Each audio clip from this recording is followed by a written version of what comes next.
Hi, welcome all. நான் உங்கள் மோகன் பேசுகிறேன். நீங்கள் பார்த்துட்டு இருக்குது உங்கள் எம்பிசி சேனல். எப்படி இருக்கீங்களா? நல்லா இருக்கீங்களா? 2-3 நாளாக இஸ்ரேலை பற்றி பேசணும். இன்னைக்கு நம்ம எதை பற்றி பேச போகிறோம்னு பார்த்தீங்கன்னா, நம்ம தளபதி இருக்கார்ல, இப்போ சூப்பர் ஸ்டார்னு சொல்லிக்கிற தளபதி விஜய் அவர்களோட வாய்ஸை வந்து எப்படி ஒரு ஃபேக் வாய்ஸை எப்படி கிரியேட் பண்ணாங்க. நம்ம பிரைம் மினிஸ்டர் மோடியோட வாய்ஸில் நம்ம யூடியூப்ல இப்போ நிறைய சோஷியல் மீடியால வைரலா நிறைய ஆடியோ அவர் பாடுற மாதிரி போட்டிருக்காங்க. அந்த மாதிரி வாய்ஸ் எப்படி எடுத்தாங்க அதை பத்தி நம்ம பார்க்க போறோம். அந்த வாய்ஸ்ல எது டூப்ளிகேட் எப்படி ஒரிஜினல்ங்கிறத கண்டுபிடிக்கிறது, அந்த வாய்ஸை தப்பான கருத்துக்கள்ல வந்து பரப்பி அதை யூஸ் பண்றவங்களுக்கு, மக்களிடம் தப்பான வதந்திகளை பரப்புவங்களுக்கு என்ன தண்டனை கொடுப்பாங்க அப்படிங்கிற விஷயத்த பத்தி எல்லாம் தான் இன்னைக்கு பேச போறோம். பேசலாம். வீடியோவுக்கு போறதுக்கு முன்னாடி என்னோட சேனலை சப்ஸ்கிரைப் பண்ணி என்னை சப்போர்ட் பண்ற எல்லாத்துக்கும் கோடான கோடி நன்றி. மேலும் நான் இது மாதிரி நிறைய விஷயங்கள் பேசுறதுக்கு உங்களோட ஒரு சப்ஸ்கிரைபும் சப்போர்ட்டும் என்னை ஒரு பூஸ்டப் ஆக்கி மோட்டிவேட் பண்ணி நிறைய வீடியோக்கள் போட வைக்கும். Please support and subscribe me. வாங்க வீடியோக்கு போகலாம்.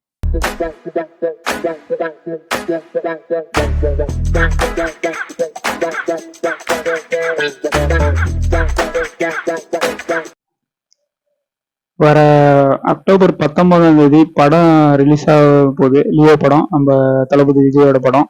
அப்படி இருக்கும்போது ஒரு ஒரு 10 நாளைக்கு முன்னாடி பார்த்தீங்கன்னா அவர் வந்து ஒரு ஒரு ஒரு கருத்தை தெரிவிக்கிற மாதிரி ஒரு ஆடியோ ரிலீஸ் ஆச்சு. அது பார்த்தீங்கன்னா என்ன கருத்துன்னா, நம்ம காவேரி பிரச்சனைனால அவரோட படம் வந்து கர்நாடகாவில் ரிலீஸ் பண்ண மாட்டேன் அப்படின்னு சொல்லி அவரே சொல்ற மாதிரி ஒரு வாய்ஸ் ஒன்று இது பண்ணி உருவாக்கி பண்ணியிருந்தாங்க. அது அந்த வாய்ஸ் வைரலான உடனே பார்த்தீங்கன்னா நம்ம விஜய் தரப்புல வந்து சொல்லிட்டாங்க, இல்லை இது எங்களோட வாய்ஸ் இல்லை, விஜயோட வாய்ஸ் இல்லை, இது ஏதோ ஒரு ஃபேக் வாய்ஸ் அப்படின்ற மாதிரி சொன்னாங்க. அது எப்படி அது உருவாக்கணும்னு பார்த்தீங்கன்னா உண்மையிலுமே ஒரு ஃபேக் வாய்ஸ் தான். ஒரு ஆர்டிஃபிஷியல் இன்டெலிஜென்ஸ் அப்படின்னு சொல்லி இப்போ நிறைய பேர் இப்போ சோசியல் மீடியாவில் யூஸ் பண்ணிட்டு இருக்காங்க. அந்த ஆர்டிஃபிஷியல் இன்டெலிஜென்ட்டோட சாஃப்ட்வேர் அந்த ஏஐ மூலமா தான் இந்த வாய்ஸ் உருவாக்குனாங்க அப்படின்ற மாதிரி விஜய் தரப்புல இருந்து சொல்லிட்டாங்க. அதே மாதிரி பாத்தீங்கன்னா நம்ம மோடியோட வாய்ஸ்ல பாடுற மாதிரி நிறைய யூடியூப் சோசியல் மீடியால எல்லாம் இப்ப வைரலாச்சு சமீபத்துல. அதுவுமே வந்து ஒரு ஏஐயால சாஃப்ட்வேரால யூஸ் பண்ண ஒரு வாய்ஸ் தான் அப்படின்ற மாதிரி அதை பத்தியுமே சொல்லியிருக்காங்க. அது வந்து மோடியோட வாய்ஸ்ல அது வந்து ஜஸ்ட் ஒரு ஏஐல உருவாக்குன ஒரு வாய்ஸ் அப்படின்ற மாதிரி சொல்லியிருக்காங்க. இப்ப பாத்தீங்கன்னா இப்ப ஆர்டிபிஷியல் இன்டெலிஜென்ஸ் ஒர்க் வந்து நிறைய பேர் இப்ப யூஸ் பண்ண ஆரம்பிச்சிட்டாங்க. அது வந்து தப்பான யூஸுக்கும் யூஸ் பண்ணிக்கலாம், கரெக்டாகவும் யூஸ் பண்ணிக்கலாம். பட் நம்ம யூஸ் பண்றதை பொறுத்து தான் இருக்கு. இப்ப பாத்தீங்கன்னா அது எப்படி அந்த வாய்ஸ்ல உள்ள ஒரிஜினாலிட்டி டூப்ளிகேட் அப்படின்னு கண்டுபிடிக்கிறது அப்படின்னு கேட்கும்போது என்ன சொல்றாங்கன்னா, இப்போ ஒரு சின்ன ஒரு டெமோ இதுல பார்த்து ஒரு டெமோல யூஸ் பண்ணாங்கன்னா ஆர்டிஃபிஷியல் இன்டெலிஜென்ஸ் ஒரு டெமோ வீடியோ ஒரு ஆடியோ கிரியேட் பண்ண போனாங்கன்னா அது ஈஸியா கண்டுபிடிச்சிடலாம். அதுல உள்ள அந்த என்ன சொல்றது அந்த குவாலிட்டியில வச்சு கண்டுபிடிச்சிடலாம் அப்படின்ற மாதிரி சொல்றாங்க. அதே மாதிரி ஒரு மிஷின் லேர்னிங் அப்படின்னு சொல்லப்படுற இப்ப நம்ம ஒரு அந்த சாஃப்ட்வேர்ல வந்து ஒரு ஃபீட் பண்றது இன்ஃபர்மேஷனை ஃபீட் பண்றது. இப்ப பாத்தீங்கன்னா விஜய் மோடி வாய்ஸ் எல்லாம் பாத்தீங்கன்னா நிறைய இடத்துல இப்ப கிடைக்குது. நிறைய சோசியல் மீடியா, நிறைய யூடியூப், அந்த மாதிரி நிறைய பேர் நிறைய இடத்துல அவங்க பேசியிருக்காங்க, ஸ்பீச் கொடுத்துருக்காங்க, நிறைய ஆடியோ லான்ச்சு அது மாதிரி எல்லாம் பேசியிருக்கனால அவரோட வாய்ஸ் எல்லாம் ஈஸியா எடுத்துடலாம். நிறைய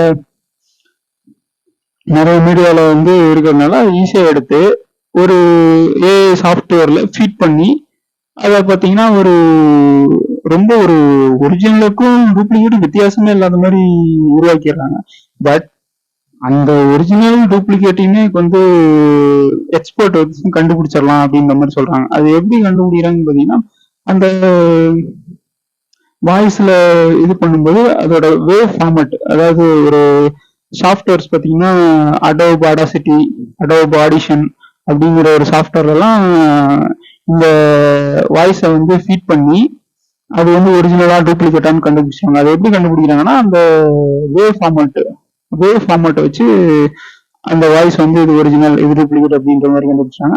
அது மட்டும் இல்லாம அந்த வாய்ஸ் பேசியிருக்கும்போது பின்னாடி நடக்கிற அந்த பேக்ரவுண்ட் சவுண்டு அதை வச்சுமே துல்லியமா கண்டுபிடிச்சு சொல்லிடுறாங்க இது ஒரிஜினல் டூப்ளிகேட் அப்படின்ட்டு. அது மாதிரிதான் இந்த 2 பேரோட வாய்ஸும் கண்டுபிடிச்சிட்டாங்க அது ஒரிஜினல் இல்லை, அது வந்து வேற யாரோ தப்பான இது பண்ணியிருக்காங்க அப்படின்ட்டு. இப்ப பாத்தீங்கன்னா இந்த இந்த மாதிரி விஷயம் வந்து பண்றதுக்கு ரொம்ப பொருள் செலவாகும், ரொம்ப கருவிகள் வந்து நிறைய தேவைப்படும், நிறைய செலவாகும் அப்படின்ற மாதிரி சொல்றாங்க.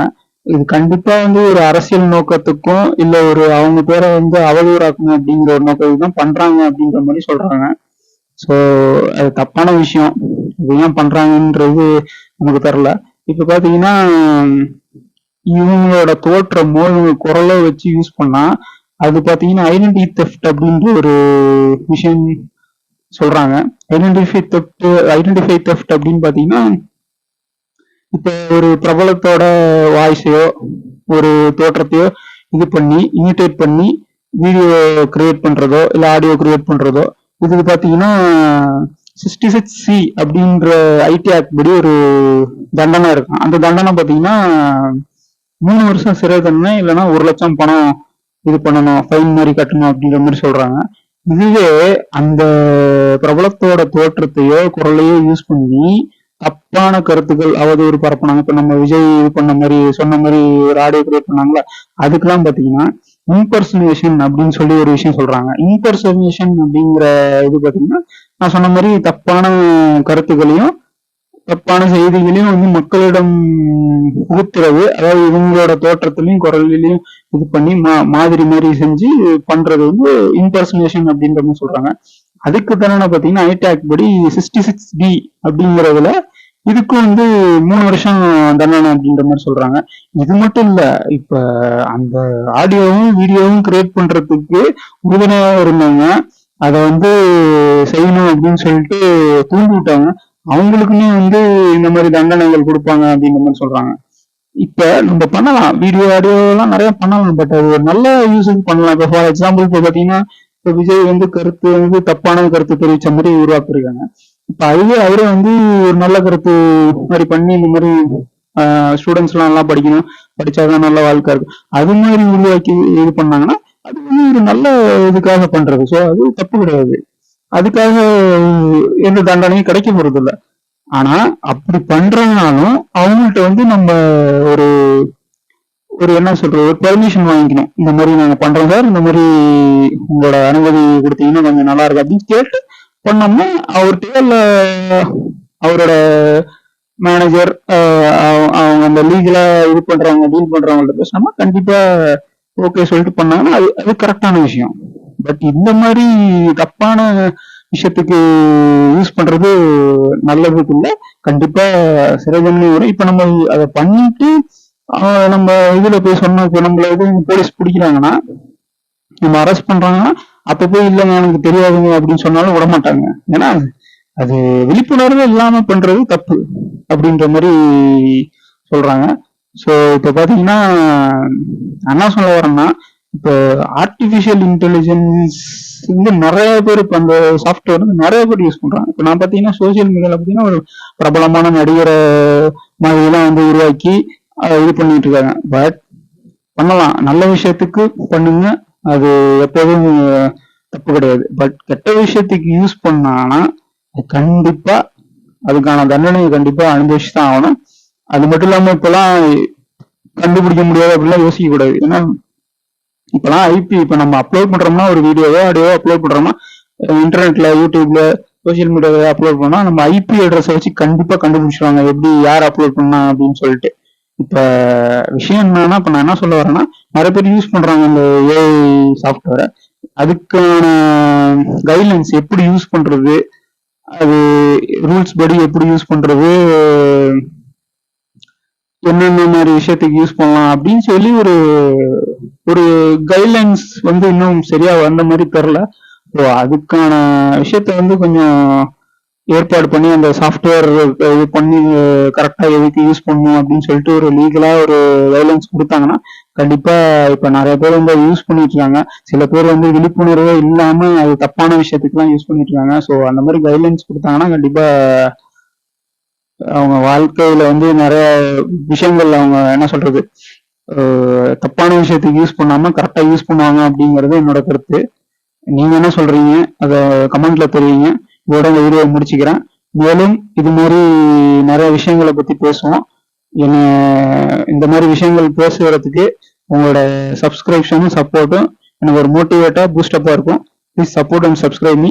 நாளைக்கு வேற ஒரு வீடியோல சந்திக்கும் வரை உங்கள்கிட்ட இருந்து விடைபெறுவது உங்கள் மோகன். நீங்கள் பார்த்து கொண்டிருப்பது உங்கள் மோகன் broadcast channel. Thank you. Support me.